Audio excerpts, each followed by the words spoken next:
Hi there, it's Mackenzie with WTI.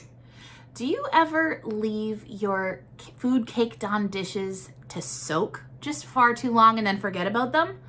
I did that too until I found the Dawn Powerwash, but not just any one, the citrus scented one, because I am kind of particular when it comes to scents that I use in my house, just because I know what I like. I have found this one and it is a win. I absolutely love that it is not limited to just dishes. The cooktop on the stove, the countertop when things have gotten like hard and crusted on there, because once again, left it too long.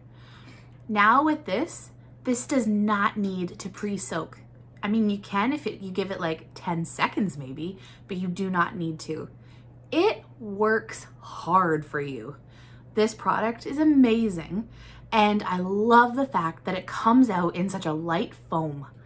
Now, this way, when you're squirting it on, it's not just like a liquid that just brushes away like water, and I am a huge fan. This will work hard for me right away, immediately after the meal. I love it so much, I know you will too, and that's my point of view.